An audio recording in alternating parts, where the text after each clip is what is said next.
Olá, bom dia. Sejam bem-vindos ao nosso webinar sobre mercados estratégicos e agenda internacional da indústria. Eu sou Michele Queiroz, sou analista da Gerência de Mercados Estratégicos da CNI. Esse é o 18º webinar no âmbito do convênio CNI-SEBRAE para apoio às micro e pequenas empresas, né, apoio à internacionalização dessas empresas. Hoje nós temos aqui representantes de 3 empresas de diferentes setores, com diferentes histórias sobre internacionalização, né, e sobre priorização de mercados também. A gente tem a Tânia Reis, que é CEO do Grupo Serpa. Ela é uma das fundadoras do grupo, né, e esteve à frente do processo de internacionalização. A Silvia Menicucci, que é gerente de relações corporativas da Bayer, né? A Bayer tem mais de 120 anos aqui no Brasil, e a Silvia vai falar um pouco sobre a atuação da Bayer no Brasil, nos Estados Unidos, sobre a União Europeia. E o Luiz Tavares, que é gerente de relações institucionais e internacionais da BRF. A BRF é a empresa brasileira que exporta para mais destinos no mundo, né? Então ele vai falar sobre essa diversidade de mercados que a empresa atua. O nosso objetivo hoje aqui é realmente inspirar os empreendedores que nos assistem com essas histórias, né? Mostrar possibilidades e falar sobre a importância da priorização de mercados, que é um desafio para todos, né? Para as pequenas que estão começando o seu processo de internacionalização, mas também para as grandes, né? Que podem estar mudando sua estratégia, ampliando a sua expansão internacional. Então é isso. Na CNI a gente também tem esse desafio imenso, né, de priorização de mercados. A solução que a gente encontrou foi o advento do Índice de Mercados Estratégicos, que é um índice que gera um ranking de empresas, né, de acordo com a sua relevância para a indústria brasileira. Então, as 10 primeiras são o nosso foco de atuação, né? São Estados Unidos, China, Reino Unido, Japão, Índia, México, França e Coreia do Sul. Então, para essas, a gente foca realmente a nossa defesa de interesses do dia a dia, né? Para todas elas, a gente tem uma agenda muito consolidada com as demandas do setor privado para melhoria do ambiente de negócios. Com algumas, a gente realiza encontros empresariais anuais e com outras, a gente tem conselhos empresariais, né? Que são os nossos mecanismos de diálogo, né, com as empresas, das empresas e associações. A gente geralmente tem uma empresa do nosso lado que faz a liderança dos trabalhos na sessão nacional, mas também tem uma empresa do lado de lá, né, no país correspondente, para nos apoiar nessa atuação de defesa de interesses. Então, eu acho que é isso. A gente vai passar, então, para os nossos palestrantes, mas antes eu vou fazer o seguinte, eu vou pedir para eles falarem 5 minutos, né, um pouco, fazer uma breve introdução, mas a nossa ideia aqui é fazer algo bem dinâmico, então a gente pensou em direcionar com algumas perguntas a fala deles, mas acho que vale a gente passar para cada um, para que eles falem um pouco, né, faço uma breve introdução da empresa, né, do que eles estão pensando em abordar hoje nas suas falas. Vou começar pela Tânia, que está lá na China, e que aceitou nosso convite para participar, né, apesar da diferença de horário. Tânia, então é com você que a gente começa. É isso aí, Michele. Bom dia a todos, né? Aqui é boa noite. São praticamente aqui, são 10 horas da noite. Bom dia, Silvia, Luiz Carlos, os participantes aqui, meus colegas, né, aqui ao lado. Agradeço a Fernanda da CNI pelo convite para participar desse webinar. O Felipe e sua equipe, que, né, o suporte para isso tudo funcionar precisa de ter alguém atrás trabalhando, né? E quanto trabalho para poder tudo sair perfeito. Michele, é um prazer enorme tê-la como mediadora. Parabéns para a CNI, a SEBRAE por essa iniciativa. Eu tenho certeza que juntos ficaremos bem mais fortes, né? Já somos fortes, mas ficaremos bem mais fortes. O Grupo Serpa, né? Para quem não conhece o Grupo Serpa, nós temos 25 anos de mercado, nós começamos com 3 pessoas, hoje nós somos 150 profissionais. Nessa trajetória dos 25 anos, depois de 13 anos de empresa, nós definimos a internacionalização da empresa e, claro, que nós vamos falar aí na frente, né, os motivos que nos levou também a essa internacionalização, e foi muito importante, porque a partir do momento que nós internacionalizamos, nós demos um grande passo, que foram nos 2 maiores players mundiais, que é os Estados Unidos e a China. Então, estou aqui para poder passar um pouco dessa experiência, né, que eu vivenciei, aí eu estou falando que dá certo, gente, ser pequeno, basta você querer definir bem o mercado, que isso é importantíssimo, e ter conhecimento. E conhecimento não precisa ser grande, basta querer ir atrás dele. Então, eu sou experiência própria para poder falar para vocês e motivar vocês à internacionalização, porque eu entendo que o mercado, nós estamos mudando bastante, e aquele que não internacionalizar, eu acho que, infelizmente, ele tem uma tendência de cada vez reduzir até sair fora do mercado. Então, estou aqui para poder passar essa experiência. Devolvo para você, Michele, para dar sequência aos nossos colegas, né? E depois ir para as perguntas que eu acho que vários ouvintes estão querendo aí saber como, né, nós chegamos, por quê, como escolhemos, né? Vamos em frente. Ótimo, muito bom mesmo. Acho que é uma empresa muito importante, né, para estar aqui hoje, porque mostra um caminho percorrido, né, de sucesso e tira um pouco aquela ideia que as empresas têm de que primeiro elas têm que crescer dentro do ambiente doméstico para depois fazerem seus planos de expansão ou realmente pensarem na expansão só no momento de crise, né, quando o ambiente doméstico já não estiver oferecendo as mesmas vantagens de uma época diferente. Eu vou passar então para o Luiz Carlos, para ele falar um pouco para a gente também, fazer uma introdução sobre a BRF.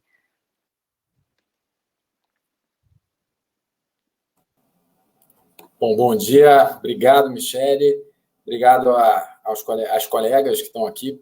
Primeiro dizer que é um prazer ser o único homem do webinar, né? Para além do fato de serem profissionais de altíssimo calibre e competência, preciso dizer que fico feliz de ser minoria nesse momento, que representa um avanço muito importante aí para a nossa área de internacionalização, né? Agradecer a CNI pelo convite, falar um pouquinho da BRF. Bom, a BRF, ela na verdade, o resultado da fusão entre Sadia e Perdigão.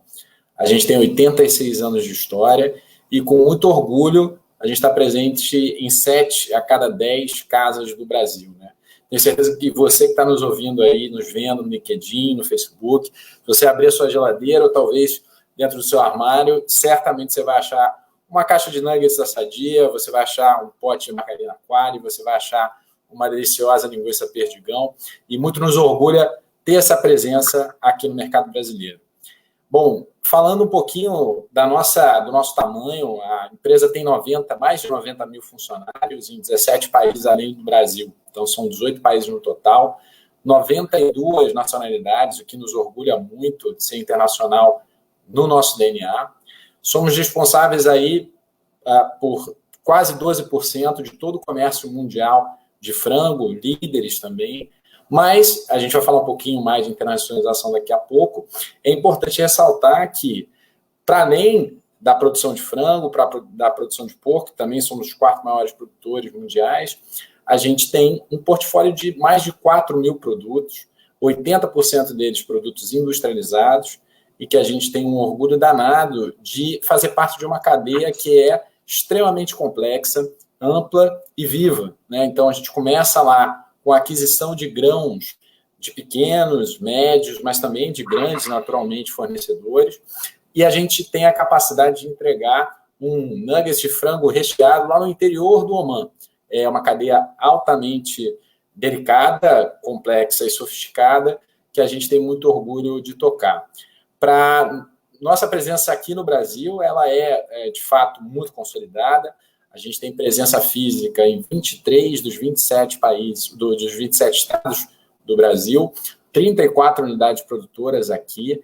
Quer dizer, o que a gente tem muito orgulho são das nossas marcas, né, que estão aí entre as marcas mais queridas e mais valiosas também do mercado brasileiro, é o caso da Sadia, da Perdigão, da Qualy, e dizer que os nossos compromissos de segurança, qualidade e integridade são fundamentais aí para que a gente possa ter essa liderança de mercado nos setores onde a gente atua. Perfeito, Luiz, obrigada. Acho que você vai poder, assim, contribuir imensamente com essa discussão, até porque o setor de alimentos é altamente regulado, né? Então, tantos mercados diferentes, com uma regulação também tão diferente, eu acho que vocês têm uma experiência super vasta para compartilhar com a gente. Vou passar, então, agora para a Silvia, para ela fazer a introdução também. Por favor, Silvia. Bom, obrigada, Michele. Primeiramente, queria parabenizar, né, CNI e Sebrae por essa iniciativa. Acho que esse momento que nós todos estamos vivendo, né, da pandemia, nos mostra o quanto a rede de apoio, até pessoal que a gente tem, é relevante, nos faz falta, e eu acho que CNI e Sebrae são redes de apoio, né, para todas as empresas no Brasil. Então, é muito importante contar com essa presença aí ao longo desse momento, principalmente. Bom, e dar um oi aqui para o Luiz, para a Tânia, prazer imenso estar com vocês. Luiz, tenho que te dizer que eu também fico feliz de você ser minoria, e parabenizar já também a preocupação, eu acho, com a diversidade, né, no painel. Acho que isso já é reconhecido no mundo empresarial, quanto a diversidade contribui, né, para crescimento e maior sucesso dos negócios. Bom, falar um pouquinho de Bayer e do tema aqui de internacionalização.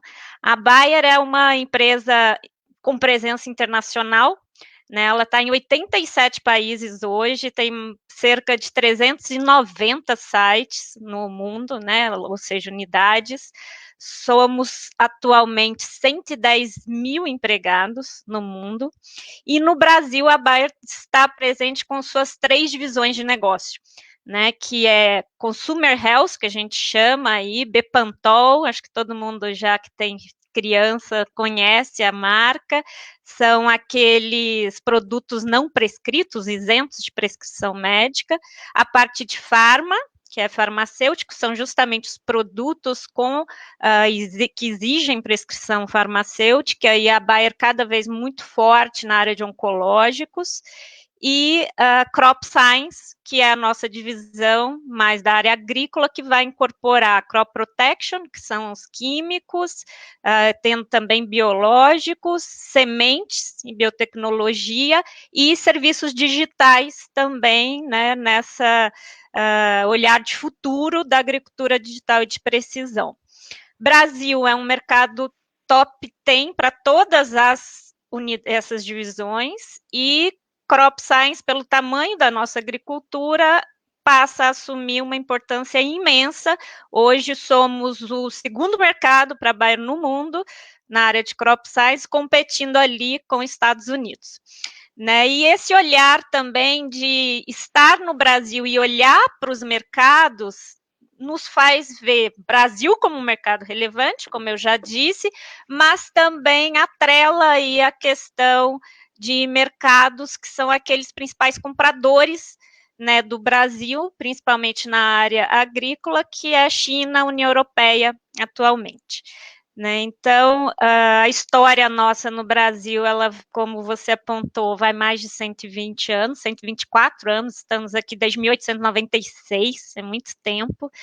Em 1922 foi criado o Se é Bayer é Bom, que está aí, né? Todo mundo conhece, é um slogan brasileiro, ele só existe aqui no Brasil, no mundo todo é o Ciência por uma Vida Melhor, Science for a Better Life, mas aqui a gente tem um só nosso, que é o Se é Bayer é Bom.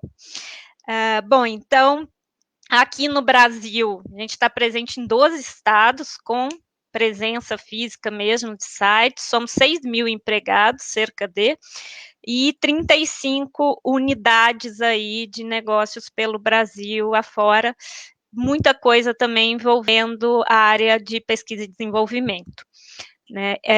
Eu queria destacar já, mas eu vou deixar para aprofundar isso ao longo aí desse tempo que nós vamos ter juntos, que é o quanto a sustentabilidade passa a ser inerente à Bayer, né, enquanto estratégia mesmo de negócio, e eu vou tentar depois dividir um pouco essa experiência, que não é só uma demanda hoje de grandes empresas, é uma demanda que passa a ser relevante, deve ser incorporada aí a pequenos e médios também, porque faz parte desse conceito de internacionalização que não é só ir para fora, é estar de olho também, né, em investimentos estrangeiros, fundos, a todos os movimentos internacionais e como isso pode influenciar o seu negócio, tá? Então, vamos lá, Michele, acho que te devolvo aí para darmos início às perguntas.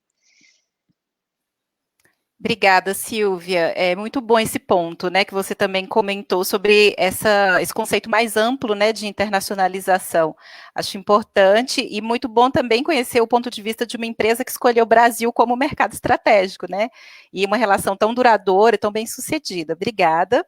Mas vamos voltar então, eu vou passar para a Tânia, eu tenho uma primeira pergunta, já com o contexto de crise aí que a gente está vivendo por causa da pandemia. Qual o conselho que você daria para o empreendedor que está em casa, que pensa em internacionalizar? Então, assim, às vezes ele até já tinha algum plano de internacionalização, veio a pandemia de Covid. O que você tem para dizer para essa pessoa hoje? Por favor. Tá ok, Michele, vamos lá. Claro que eu preciso de contextualizar um pouco, né, a história do Grupo Serpa, porque quem está nos ouvindo aqui, eu vou sair um pouco daquele básico que você pode entrar no Google e ter algumas respostas. Eu prefiro falar da vivência, da experiência do Grupo Serpa, e aí cada um tira suas conclusões, né? E aí sim eu vou falar também, né, o que eu aconselho diante de tudo que eu estou vivenciando agora, nesse instante, que eu comecei primeiro, que eu estou aqui na China desde janeiro, vim para passar a virada do ano novo chinês, que era de 24 de janeiro, e depois ir para a província de Tinan, que teríamos um evento lá para 50 empresários, para falar um pouco do Brasil, que queriam investir no Brasil, querem investir, mas tivemos que suspender. E já estou aqui 9 meses, né? Já tornei residente aqui na China. Meu visto, inclusive, foi alterado, né? Porque eu era embora tendo empresa em Xangai, mas o meu visto era de visitante.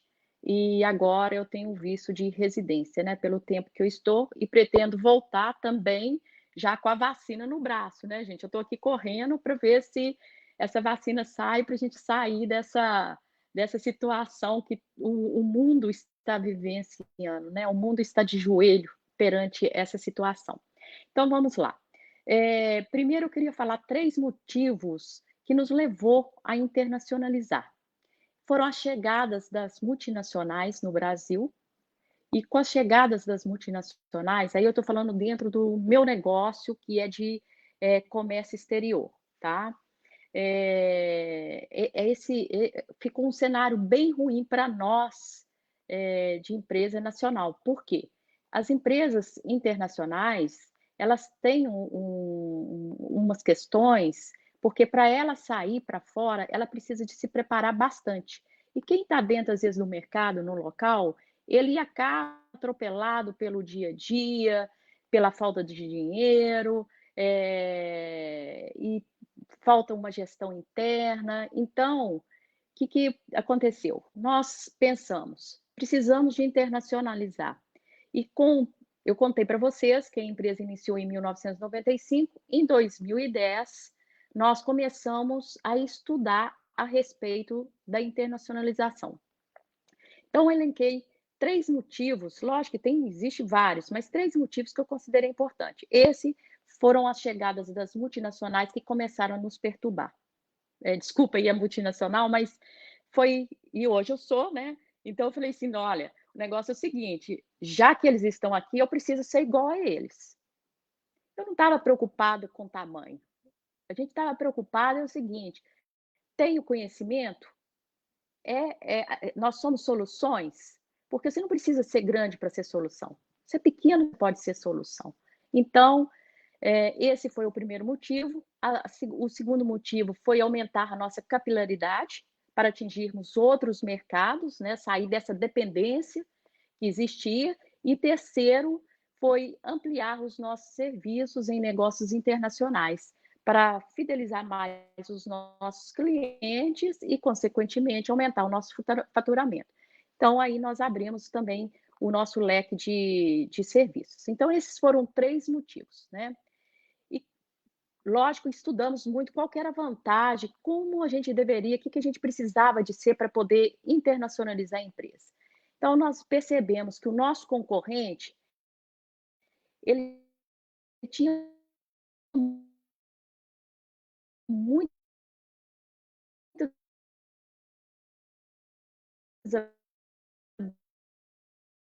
habilidades. Tânia, o seu áudio está falhando um pouco. A gente não está te ouvindo, está congelando.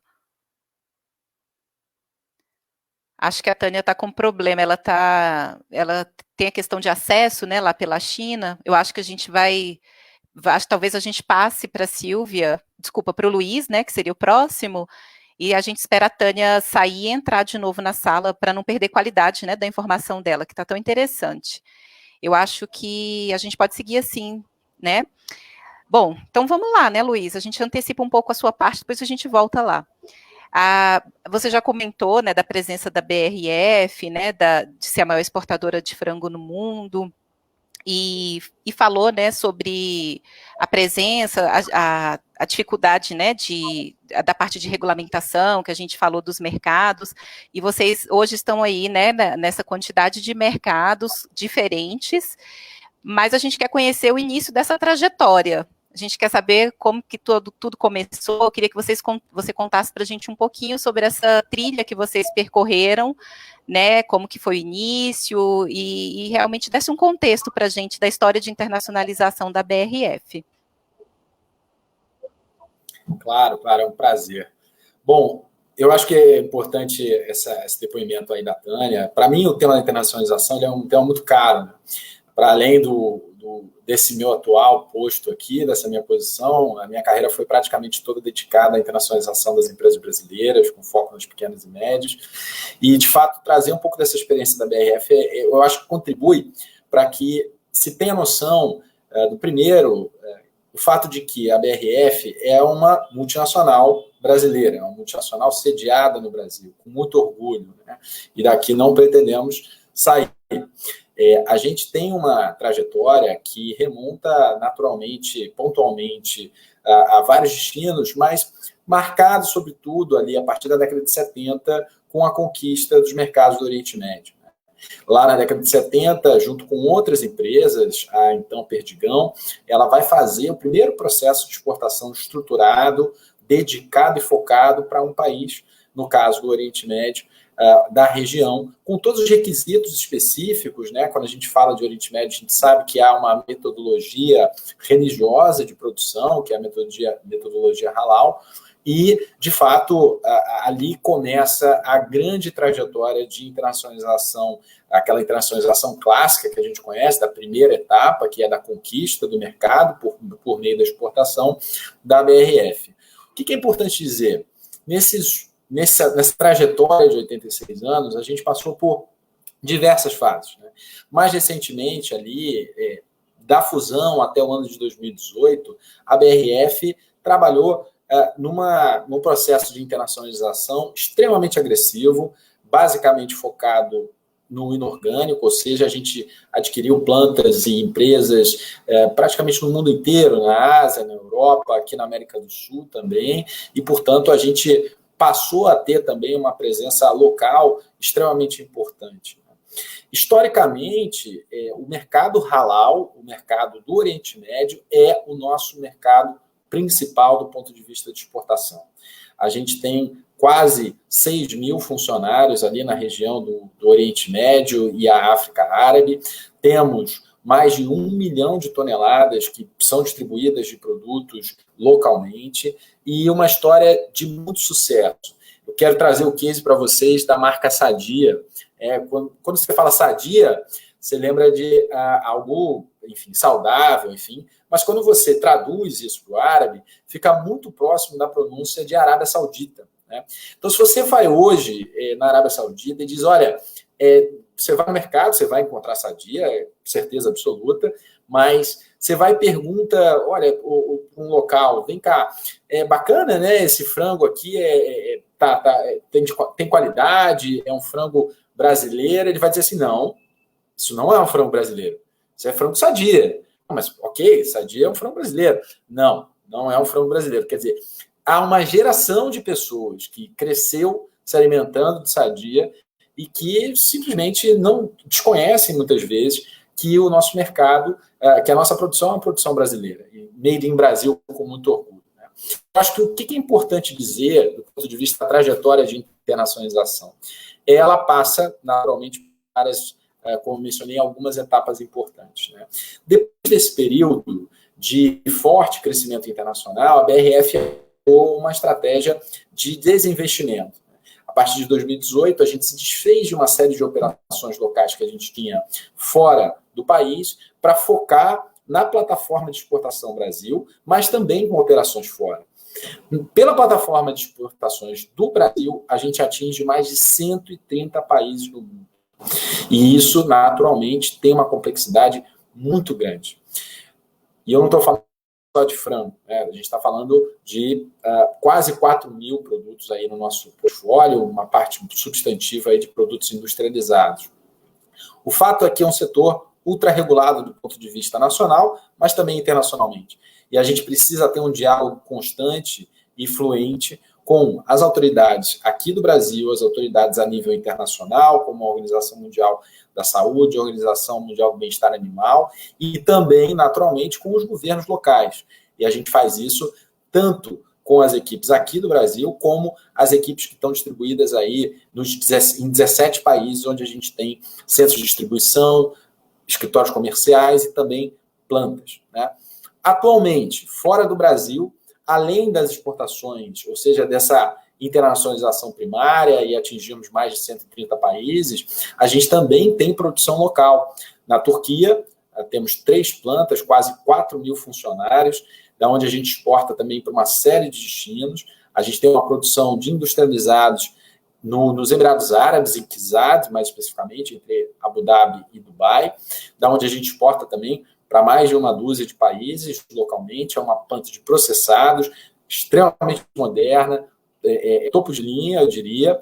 Além disso, temos uma pequena operação na Malásia, no Omã, e recentemente a gente adquiriu uma empresa também de alimentos processados na Arábia Saudita. Para além disso, um compromisso também, a gente anunciou no ano passado, de um investimento da ordem de 120 milhões de dólares para a produção de alimentos processados também na Arábia Saudita, que historicamente é o nosso maior mercado.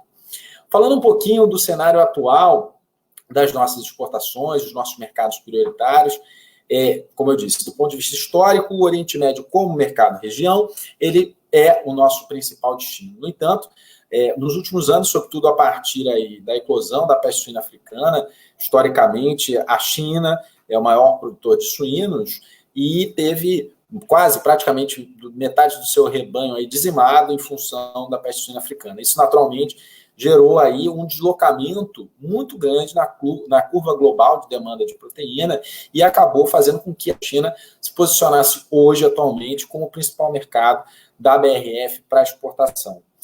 Naturalmente, a gente tem interesses e mercados muito fortes em todos os continentes. Né? Destaco aqui a África do Sul, que é um grande destino para a gente, e Angola também, grandes destinos, além do Egito, na África. A gente tem no Oriente Médio a Arábia Saudita, Emirados Árabes, Omã, Iêmen, entre outros, e hoje uma grande presença também nas Américas. Né? A gente tem presença na Argentina, Colômbia, Peru, sempre olhando para possibilidades de uma expansão do ponto de vista da plataforma Brasil. É claro que a gente está sempre buscando novas alternativas de inserção dos nossos produtos na cadeia produtiva, que é uma cadeia longa, complexa e viva, que demora... A gente começa a planejar a produção de uma ave com 1 ano e meio, 2 anos de antecedência, para que a gente possa ter tudo entregue a tempo, a contento e logisticamente correto. Né?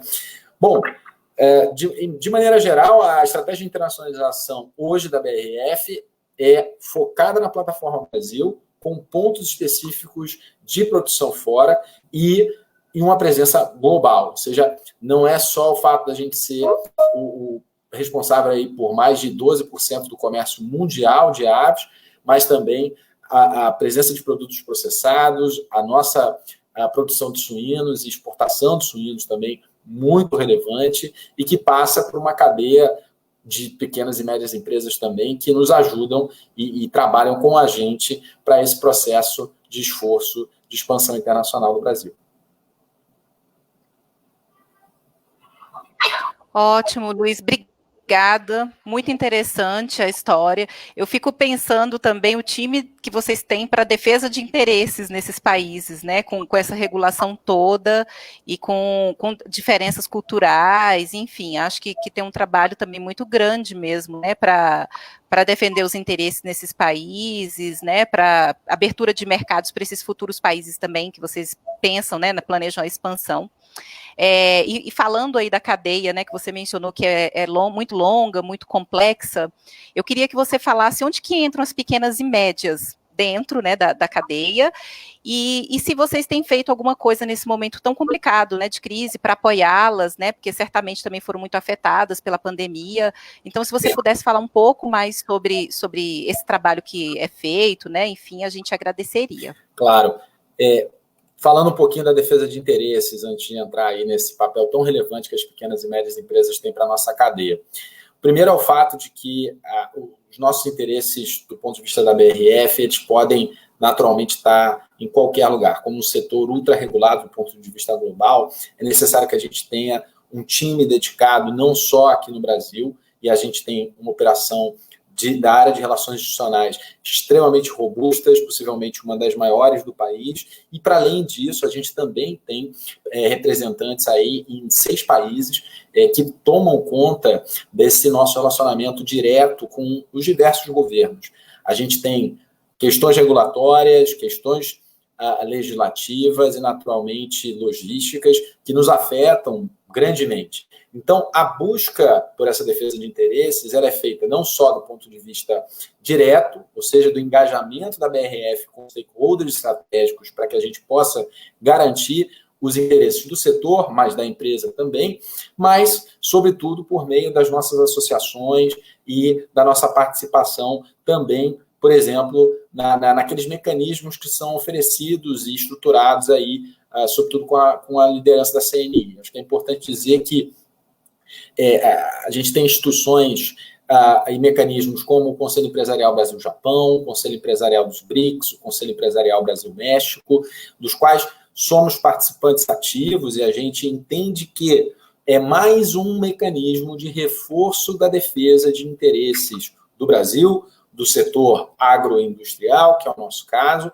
e da BRF propriamente dito, dando, portanto, maior base para que a gente tenha legitimidade nesses pedidos e nesses questionamentos, sobretudo quando a gente está falando em um setor ultra-regulado que depende muito da ação dos governos locais, como é o nosso, né? Então, dizer que esse tipo de mecanismo, para nós, é de grande valia e que fazemos a questão de participar, de sermos membros fundadores em alguns casos, como é o Conselho Brasil-México, mas de termos aí um papel também de liderança, como é o caso do Grupo de Trabalho de Agronegócios dentro do Conselho Empresarial dos BRICS, né?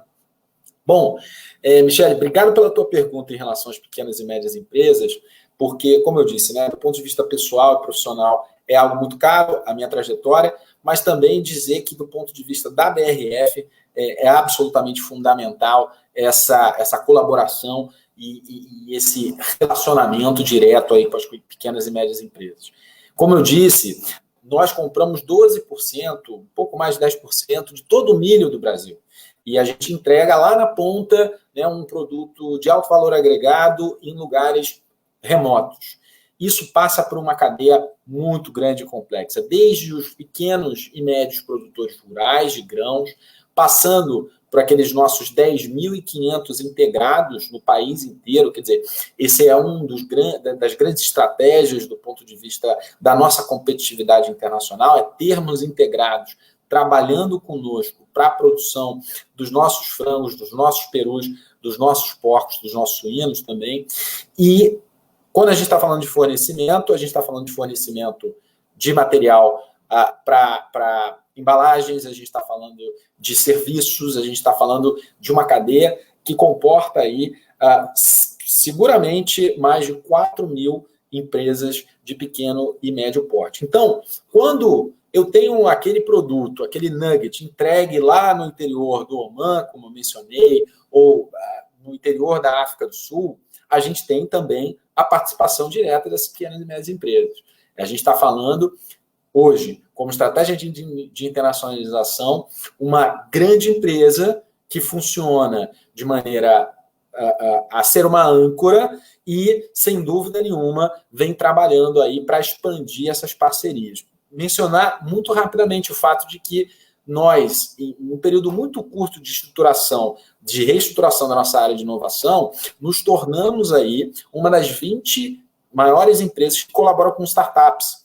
Então, a gente também traz para dentro essa inovação tecnológica, escalável, replicável, tanto para os nossos produtos, como para serviços e, naturalmente, para a nossa gestão também. E é importante dizer, o compromisso da BRF, assim como diversas outras grandes empresas, num momento tão difícil como esse, ele não para por aí. É por isso que nós, junto com 8 grandes outras empresas de alimentos e bebidas, aí eu queria destacar, né, Aurora, Ambev, Coca-Cola, PepsiCo, Nestlé, Heineken, nós nos juntamos para um movimento que a gente chama de movimento Nós. Tá? A gente fez um lançamento em todos os estados onde estamos presentes.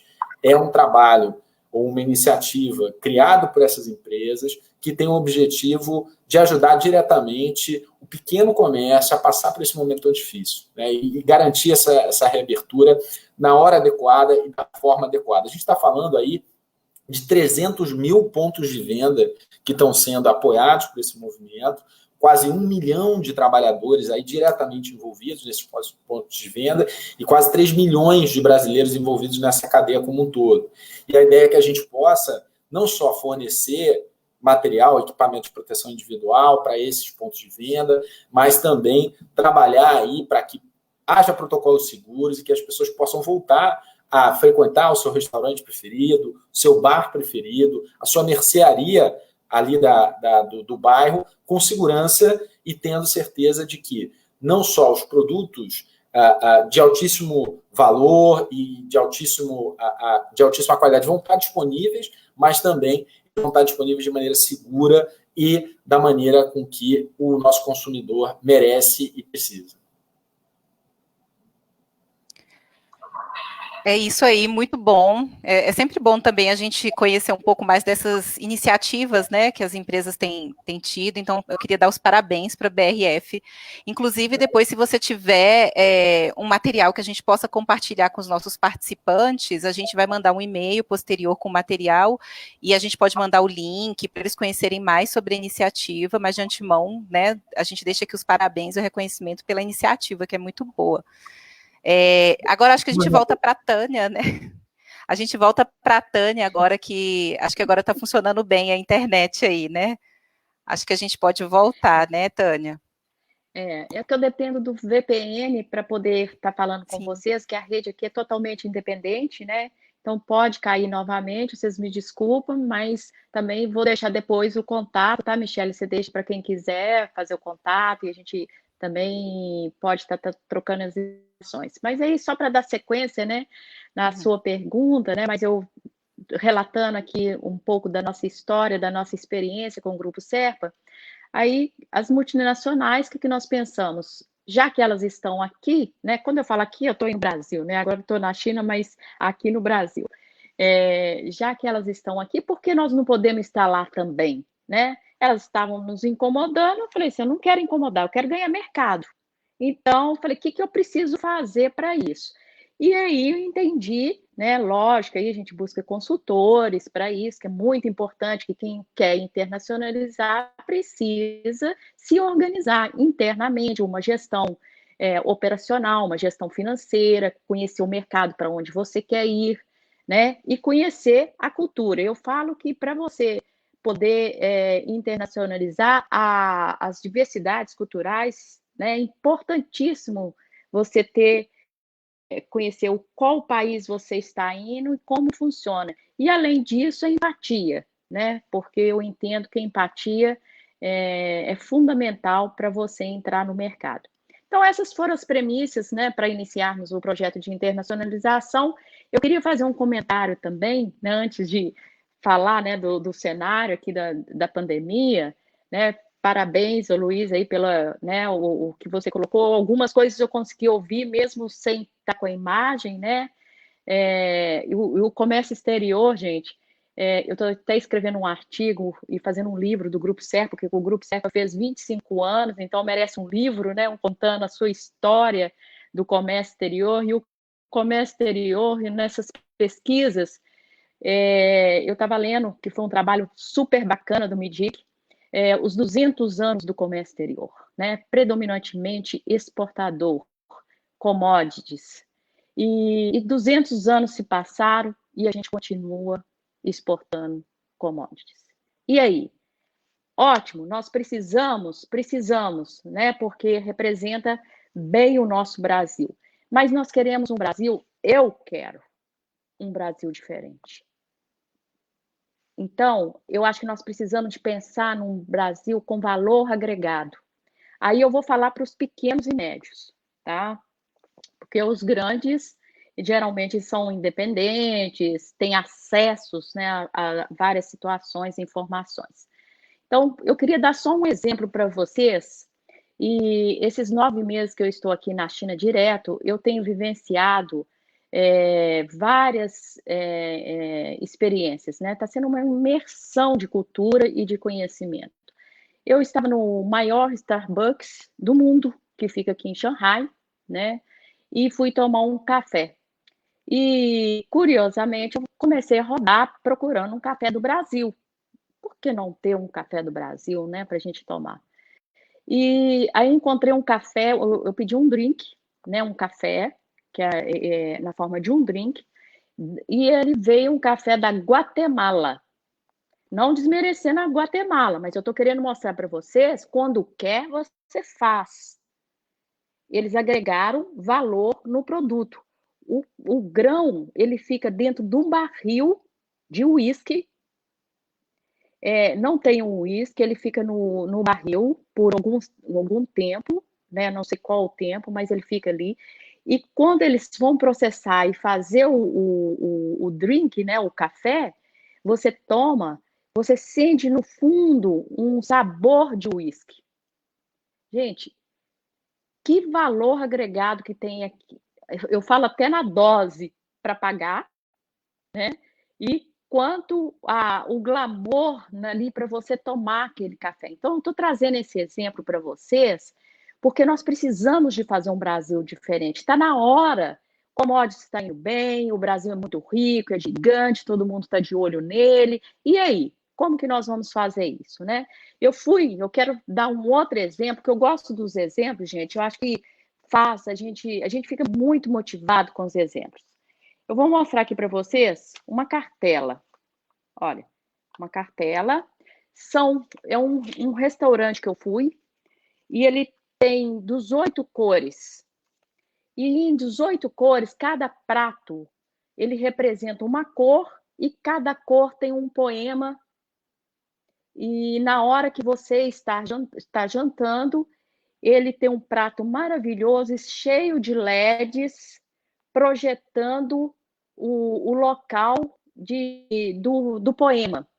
Eu, naquele jantar, que é uns 250 metros quadrados do restaurante, primeiro você tem que reservar 2 meses antes, senão você não entra. Esse é o primeiro ponto. Segundo, um restaurante de 250 metros quadrados recebe 15 pessoas. Não mais do que isso. Ou seja, como que agrega o valor? E eu, naquele momento que eu estava jantando, que cada prato também tinha uma dose de vinhos, né? Os pratos bem diversificados, e eu achando aquilo tudo maravilhoso e pensando, gente, por que a gente não faz um jantar desse, né, no local onde a gente tem intenção? Vamos falar aqui a China, né? Já que nós estamos na China, faz um jantar desse apresentando um Brasil maravilhoso, uma Amazônia maravilhosa, uns pratos, cada região que a gente vai, a gente tem pratos, gente, que você transforma a carne num prato maravilhoso, você transforma o feijão, você transforma o açaí, que, né, tanto querem colocar, mas precisa de dar glamour nisso, precisamos de colocar valor, né, nesses produtos. E agora, recentemente, inclusive, vai ter a CIE, talvez o Luiz Carlos, né, deve estar, né, o Luiz, na CIE, que a China é a grande compradora, vai acontecer agora dia 5 a dia 10 de novembro. A China é a grande compradora do mundo.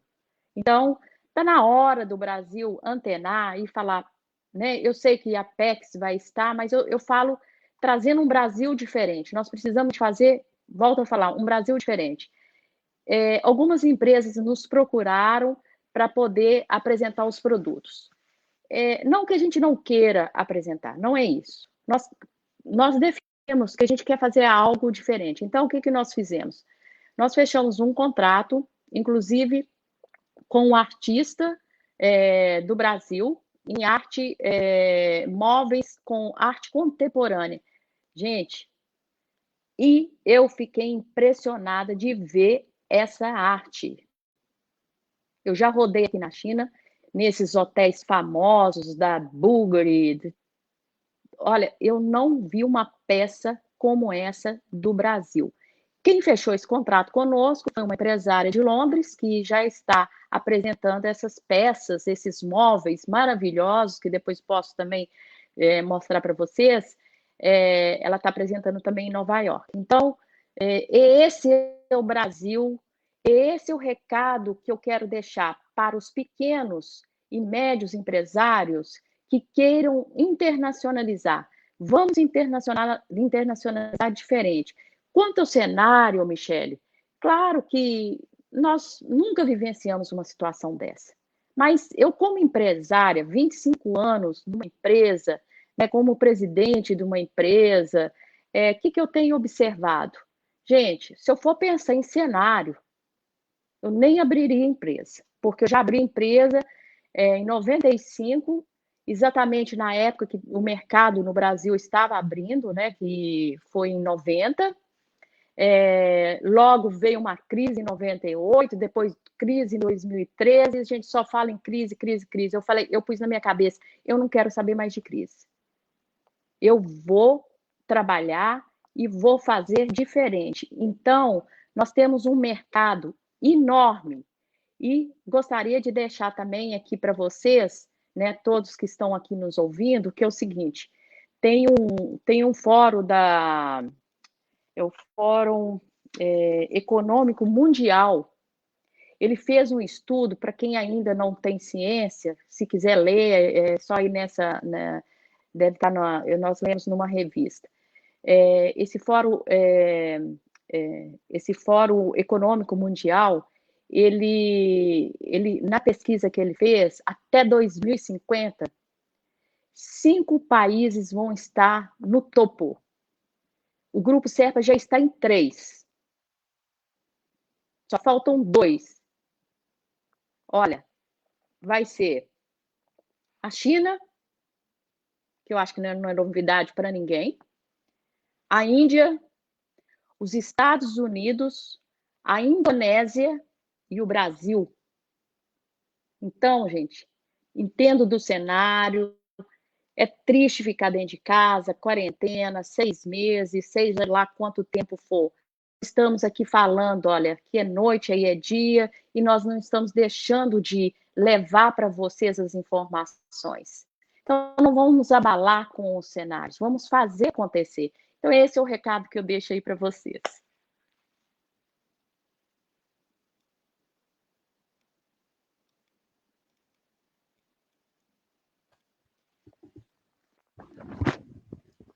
Está no mudo, Michele, eu acho.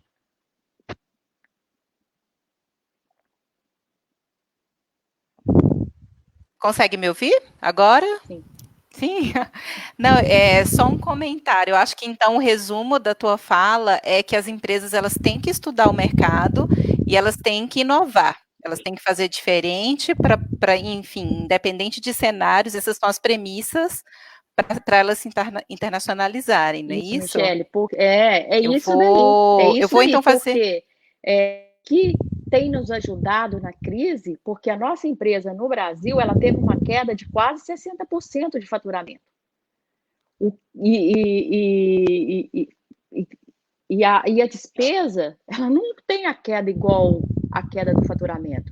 Agora, o que tem contribuído para a gente sustentar são as nossas empresas fora do Brasil. Embora o mundo está, né, com essa situação, mas o diversificar os mercados é que nos ajudou. Então, quem não eu entendo que precisa de acontecer. Precisa de acontecer. E você comentou dos mercados, né, que o Grupo Serpa já está presente, aí você falou que em 3, né, da projeção do Fórum Econômico Mundial, em 3 vocês já estão presentes, né, e aí eu já vou emendar, então, a minha próxima pergunta, porque vocês estão nos Estados Unidos e na China, que são mercados muito atraentes, né, para as empresas, sobretudo, enfim, para as pequenas e médias também, a China muito desafiadora, inclusive, e assim, eu queria que você falasse um pouco por que vocês priorizaram esses mercados, né, e falasse um pouco também sobre a questão prática, né, sobre pagamentos, que eu acho que é uma preocupação que os empreendedores também têm, de não conhecer um pouco dessa dinâmica. Então, se você pudesse falar um pouco dessa atuação prática nesses 2 mercados, seria bastante interessante. Tá, então vamos lá. Então vamos continuar contando a nossa experiência, né, Michele? E como você falou, precisa primeiro definir o mercado para você, né, conhecer a cultura, saber se o seu produto ele será bem aceito. Então, isso tudo, gente, encontra lá no Google, é fácil de encontrar. Eu quero falar de coisas que vocês não vão encontrar no Google, que são as experiências, né? Então, é o seguinte, quando nós definimos, né, os mercados estratégicos, que os 2 maiores players mundiais, né, que é os Estados Unidos e a China. No caso dos Estados Unidos, ele foi muito definido pelo nosso volume que já existia de embarques com os Estados Unidos. Então, foi muito focado nisso. Agora, na China, aí já é um pouquinho diferente, até mesmo para poder chegar até aqui. Porque uma coisa, você está ali nos Estados Unidos, você vai em Miami, onde está a nossa empresa, onde eles falam que é o gate, né, do Brasil. Então, a própria língua, tudo é muito fácil, são os latinos que dominam, embora a cultura americana, né, na hora que você está trabalhando, é diferente, em questões de segurança, mas tudo isso não foi difícil de cumprir, lógico que teve toda uma trajetória, mas eu considero, comparando com o mercado da China, aí sim, a China é um grande desafio para poder chegar na China. E o que fez a gente definir na China? Não foi em função só porque era um grande player, não só por isso. Aí que é diferente, aí que eu quero dar uma grande dica para vocês, pequenos, do seu cliente e do mercado. Percebemos em nossos estudos, porque nós estudamos muito antes de sair, né? Foram 2 anos viajando, fazendo conferências, participando de conferências, conhecendo a China, conhecendo os Estados Unidos é mais fácil, mas a China principalmente. Participei de várias conferências e nós começamos a fazer escuta do nosso mercado no Brasil. E qual que era a escuta? O que nós percebemos? Qual que era a fraqueza do mercado? E aí que nós definimos a China. O que nós... Olha para vocês verem como que é interessante. Negociação. A gente sabe que a questão da língua, a questão cultural, o fuso horário, tudo isso é um fator dificultador para você fazer a negociação. Eu falo tanto na importação como na exportação, né? Então, negociação, nós vimos as fraquezas, aliança com os fornecedores, prazo, qualidade, entrega, até, vou falar um nome aqui meio popular, calotes. Isso tudo. E o que mais eu ouvi os empresários reclamarem? Olha, o meu custo está muito caro. Eu não estou conseguindo ficar competitivo no mercado. Eu não sei o que o meu concorrente está fazendo. E aí vinha um tanto de coisa na cabeça dos empresários. Aí eu falei, gente, fácil. Com certeza ele não está comprando corretamente. Ele não está sabendo negociar. Por quê? A dificuldade, e eu falo hoje porque naquela época, né, nós já estamos 6 anos aqui na China, mas naquela época, quando eu iniciei aqui, nós iniciamos com o escritório aqui na China, eu achava até que já estava entendendo bem a China, porque eu li muitos livros e os contatos. Hoje, depois de 6 anos, com toda essa vivência, com uma família chinesa, porque eu sou vovó de 2 netinhos chineses, eu falo, entendo pouco da China. Pouco. Hoje eu convivo com 3 babás, né? Todas chinesas, não falam inglês, só chinês. A cultura, meu genro é chinês, embora o pai é chinês, a mãe é argentina, então já é uma família também internacionalizada, mas assim, eu fico reparando nos detalhes, né? A babá fala assim, por que vocês não deixam colocar as roupas para secar na varanda? Porque o sol é muito importante. Aí, para nós brasileiros, é porque é feio. Na nossa cultura é muito feio. E aí, não, para eles, o que vale é a questão da saúde, que é saudável. Então, olha, eu estou pegando esse detalhe só para vocês verem como que é diferente e o quão é importante vocês entenderem a questão cultural. Então, nós pegamos esses pontos fracos, né, e viemos para a China. Falamos assim, gente, o segredo está na China. E claro que para você chegar na China e abrir uma empresa, o abrir empresa não é difícil. Garanto vocês que você procura uma contabilidade e qualquer país, não vejo dificuldade nenhuma para abrir empresa, exceto, lógico que depende do segmento. Estados Unidos, no caso, a gente tem que passar pelo TSA e várias questões de segurança. Aqui não seria tão difícil, mas você, quando quer internacionalizar, é importantíssimo você encontrar uma boa empresa, um consultor, que tem expertise, né? Tanto no local onde ele está, como também conheça um grande conhecedor da nossa cultura. Então, o que aconteceu é que nós buscamos essa empresa de consultoria, apresentamos um projeto, é como é importante apresentar, você ter um business plan do seu negócio, porque o projeto era tão bom que essa empresa nos convidou para ser sócio. Então, aí nós unimos as competências.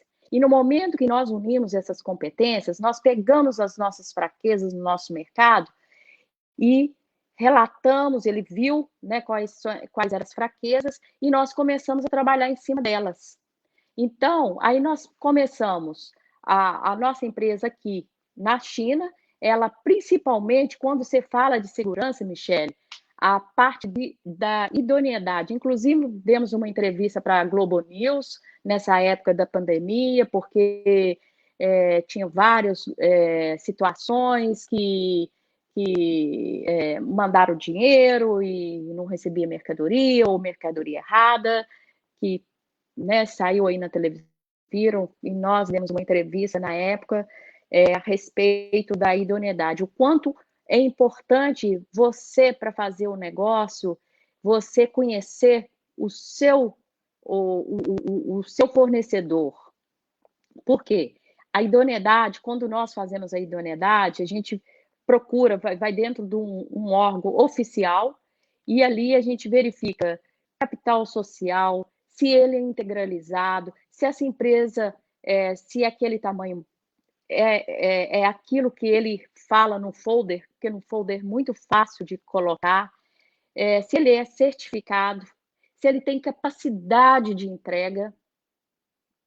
Então, nós passamos a oferecer tudo isso, e isso é segurança. Então, esse é o recado que eu deixo, né, para todos que querem iniciar na internacionalização, que busque uma boa consultoria, em qual país que você definir, independentemente de qual país você definir, né, para poder entrar.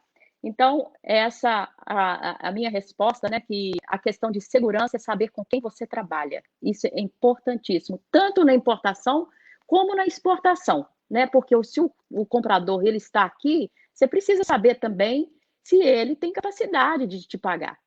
Então, é importante você ter essa consultoria. Como os chineses nos contratam para saber se o Brasil, de quem ele está vendendo, se tem capacidade também, né, no pagamento. Então, nosso papel é exatamente promover, né, essa segurança, principalmente que negócio precisa de segurança. Obrigada, Tânia, por compartilhar com a gente essa vivência, né? Acho que são informações importantes, né, para quem está assistindo. Agradeço. E acho que agora a gente passa para a Silvia, para falar um pouco sobre tendências, né? Vamos falar sobre tendências da União Europeia. Então, o que você diria que as empresas têm que ficar atentas, né? Se elas pretendem exportar, se elas pretendem se internacionalizar e o mercado-alvo delas é a União Europeia, o que elas têm que estar atentas, independente dos setores de atuação? Perfeito, Michele. Bom, eu acho que tudo que já foi falado aí anteriormente é bastante relevante, né? Acho que o Luiz deu aí um foco na questão também da cadeia e como isso, de certa forma, faz parte da internacionalização de uma empresa, ela se inserir na cadeia também de uma empresa já internacionalizada, né? E a Tânia aí trouxe bastante esse olhar de uma consultoria focada lá no mercado estratégico escolhido. Hoje, quando a gente pensa em União Europeia, e eu queria ir além, porque eu acho que a União Europeia ela adianta a tendência que já é uma tendência global, que é essa olhar bastante atento à questão de sustentabilidade. Para falar de novo do Fórum Econômico Mundial, eu queria trazer aqui o relatório que o Fórum publica sobre os riscos globais. Se a gente está falando em internacionalização, vamos começar também a ver os impactos de riscos globais no nosso negócio. Né? Esse relatório ele é feito desde 2007. Se a gente pega a série histórica, a gente vai ver o quanto os chamados riscos ambientais eles foram aumentando, né, em detrimento de outros que são 5 avaliados, que é econômico, ambiental, geopolítico, social e tecnológico. Né, pela primeira vez em 2020, o relatório traz todos os riscos que ele diz que são os mais prováveis de acontecer como sendo riscos ambientais. Todos eles. Né? Então, se antes a gente tinha um foco muito mais econômico e tecnológico, hoje é ambiental. E quais seriam, assim, para a gente concretizar um pouquinho? Seria uma falha, né, em se evitar a mudança climática, condições extremas de tempo, desastres naturais, desastres ambientais causados pelo ser humano e a perda da diversidade. Então, assim, por que tudo isso às vezes pode parecer distante de alguma indústria ou empresa que não tem muita relação direta com isso, mas se você começar a entender bem, você vai ver que tudo isso influencia. Né? A própria pandemia, o quanto influenciou na estruturação das cadeias de fornecedores e suprimentos, trazendo oportunidade para alguns negócios, trazendo risco e indo muito na linha da resiliência que a Tânia trouxe, é como olhar esse risco e tentar torná-lo uma oportunidade ou fazer um grande aprendizado com tudo isso.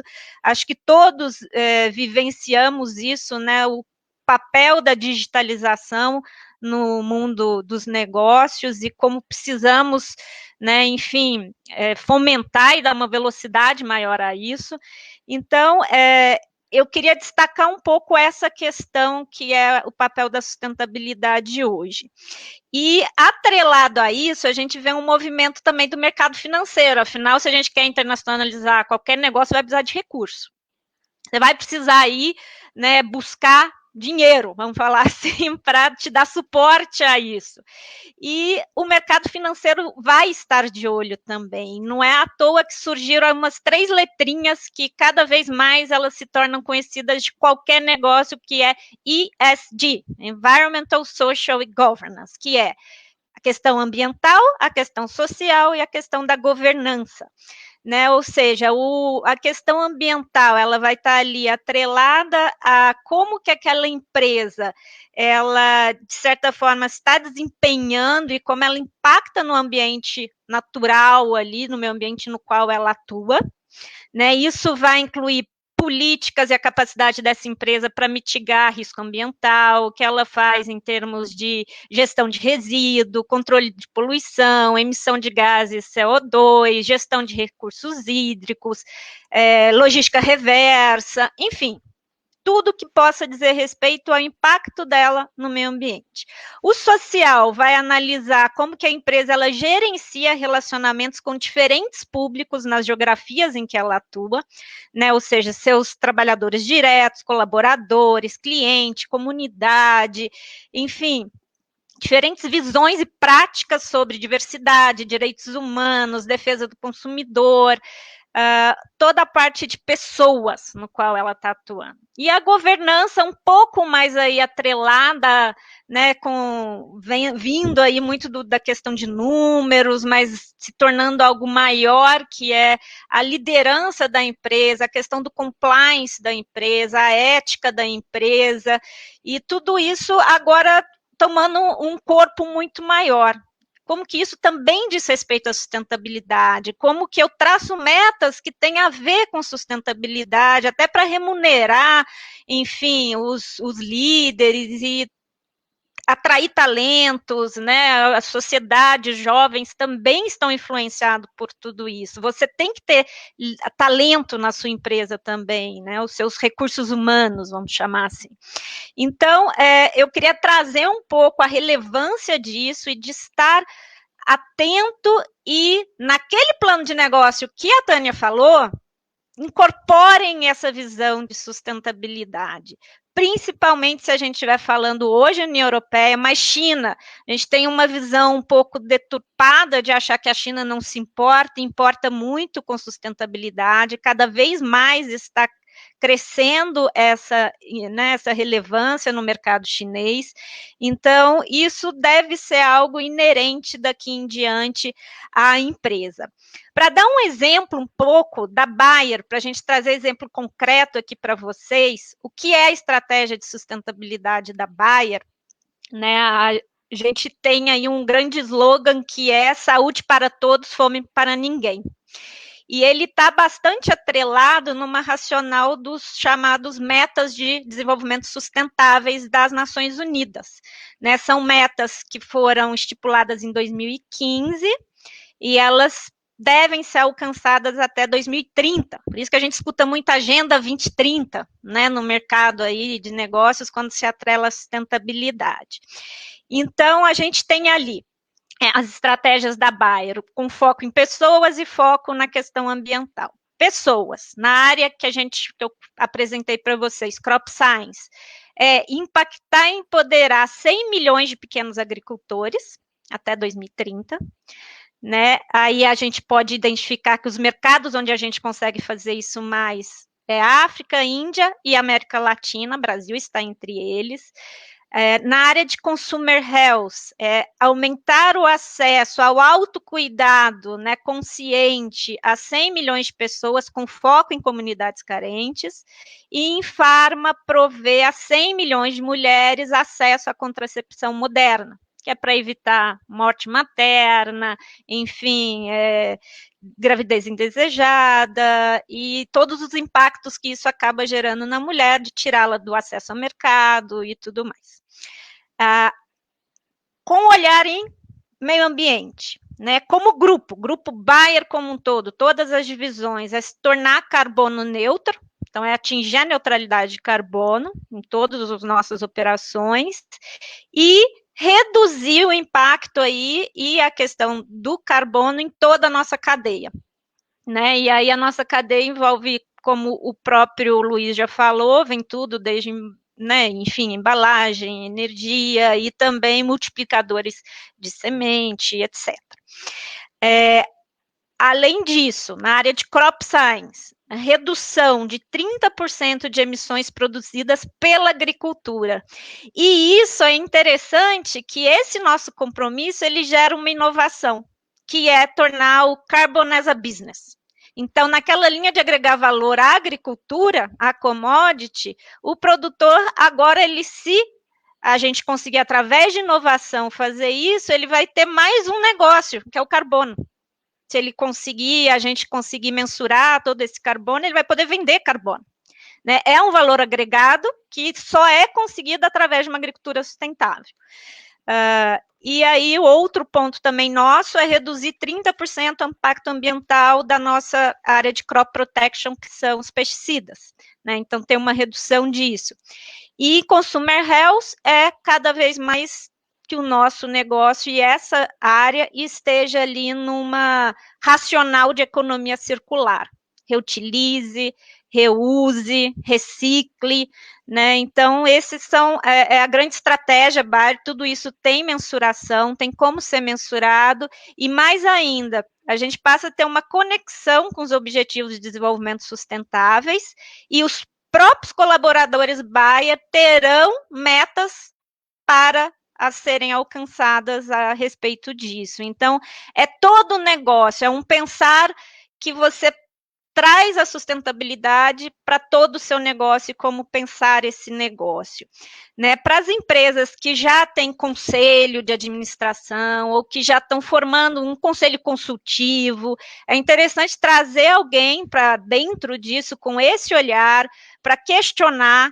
Né, tenha sempre alguém que te questione ao longo desse processo. Acho que o pior líder é aquele que não aceita o questionamento, né? Acho que os grandes sucessos de negócio sempre vai ter alguém te questionando, porque através desse questionamento você pode antecipar risco, antecipar problemas, abrir uma janela que você não percebia que ela podia existir.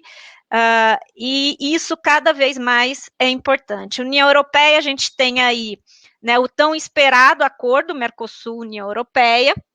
A gente sabe que tem questões de... desculpa, gente, caí aqui, eu achei que eu tinha caído. A gente tem o acordo para trazer um pouco a relevância de se participar aí nas esferas da CNI, de conselhos, né? Ele é relevante, ele é uma prioridade número 1 do grupo, que é o grupo que representa o setor privado aqui brasileiro na Comissão Mista Brasil-Alemanha de Cooperação Econômica. Por quê? Porque ele vai trazer benefícios, é um grande mercado exportador, mas ele tem lá seu capítulo de desenvolvimento sustentável, que temos que vê-lo como uma oportunidade, e não como um encargo, né? Que é como trazer tudo isso para nossos sistemas de produção no Brasil, sendo que o Brasil tem muitos fatores positivos para, sim, se destacar pela sustentabilidade nos seus negócios. E, além disso, também, aqui eu queria destacar um fator de networking também, que esses conselhos trazem e que é de extrema relevância para você se conectar, né, ao seu mercado estratégico, aquele considerado estratégico para a empresa, Michele. Obrigada, Silvia. Muito bom o ponto que você trouxe, né? Inclusive, essas tendências, elas estão cada vez mais presentes nas escolhas dos consumidores, então, realmente, é importante que as empresas se atentem, né, a esses novos valores, esses novos princípios, vamos colocar assim, nos seus planos de negócios, né, e conhecer bem como que é a realidade do país, para onde que ela está pretendendo se expandir. E Silvia, para concluir, para a gente terminar, eu queria fazer uma última pergunta sobre mudanças também, falando sobre tendências, eu queria falar sobre inovação. Queria que você falasse um pouco sobre o conceito de Open Innovation, sobre possibilidades de expandir isso para fora da empresa, né? E contasse um pouquinho para a gente também, por favor.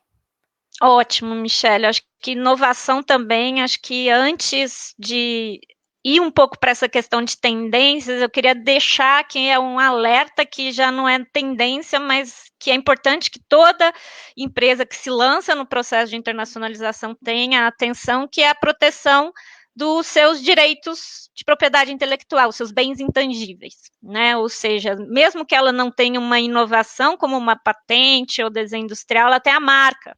A marca é a reputação da empresa, é como ela se apresenta em termos de nome. Então, o cuidado de registrar essa marca, primeiro aqui no Brasil, depois nos mercados estratégicos, a patente também, ela deve ser registrada. Se é algo mais relacionado à indicação geográfica, desenho industrial, software, direito autoral, tudo isso merece muita atenção, né? Porque você não dá atenção a essa proteção, pode inviabilizar totalmente seu negócio, sua internacionalização. Então, eu diria que isso é o básico do básico. E também tem aí o papel dos conselhos de fomentar isso, né? Claro, aqui para mim é o papel que teve os conselhos da CNI no alcance dos chamados acordos de compartilhamento de exames de patente entre o INPI do Brasil e os escritórios fora lá. O primeiro foi com os Estados Unidos, depois vem Japão, depois o European Patent Office, que é da União Europeia. Tudo isso traz agilidade, né? O mundo, a gente que é aqui do mundo de negócios, todo mundo quer uma coisa mais rápida. Quanto mais agilidade a gente tiver nesses processos, melhor. E esses conselhos, eles ajudam imensamente em termos de facilitação de comércio, cooperação regulatória e tudo isso. Bom, aí vindo um pouquinho agora, saindo desse, que é o básico, que vocês devem ter em mente, e em termos de tendências, acho que isso não é só Bayer, é uma tendência das empresas que estão muito conectadas ao mundo de inovação tecnológica, que é a chamada Open Innovation, né? Não é mais um mundo de empresas que tem seu centro de P&D focado, fechado e só ali. Né, cada vez mais vem esse conceito do Open Innovation, que é inovar de uma forma aberta, juntamente com instituições acadêmicas, com startups que estão aí, e você pode ver que ela pode desenvolver algo que tem a ver com total o seu portfólio de negócios. Então, assim, a empresa também deve buscar instituições acadêmicas. No Brasil, a gente está passando por um momento de reformas e de fomento dessa parceria empresa-ICT, né, as instituições acadêmicas. Tem instituições publicando guias de como boas práticas nessa relação com as instituições acadêmicas e empresas. Então, assim, também se abram à inovação, porque há parceiros para isso, né? Tem a ver também com a questão da propriedade intelectual, o que resulta disso, mas é simplesmente conhecer, porque conhecendo como tudo isso se dá, é mais simples do que parece. E eu acho que a questão digital também, eu queria destacar isso, toda essa questão de Big Data, de inovações do ponto de vista digital, traz também um potencial imenso para a gente inovar e reduzir custos de operações que antes demandavam muito custo. Então, estejam atentos à questão de incorporar a digitalização nos seus negócios, não só do ponto de vista de escalar o seu próprio negócio, mas na sua gestão. Né, eu acho que isso traz redução de custos e permite aí que as empresas elas alcancem resultados que elas poderiam achar que não tinham condições de alcançar. Acho que era esse ponto que eu queria, não vou delongar para a gente ter um tempinho de perguntas aí, gente. Obrigada, Silvia. A gente já se alongou um pouquinho a mais do planejado. Eu queria até pedir desculpas, porque a discussão foi muito boa, foi muito rica, então a gente pede para quem tiver perguntas depois encaminhar para a gente, se inscrever pelo site, mas a gente realmente já passou um pouquinho do nosso planejado aqui, mas eu queria agradecer a todos pela participação e agradecer aos nossos palestrantes, foi excelente, e dizer que se depois eles quiserem compartilhar material, a gente manda para os nossos participantes. Muito obrigada. Obrigada a vocês todos. Obrigada. Obrigado ao pessoal que está nos vendo aí, CNI, Sebrae, as nossas queridas colegas. Tchau. Um bom dia a todos. Tchau, obrigada. Obrigada a vocês aí, todos. E um bom dia, uma boa noite, né? Boa noite.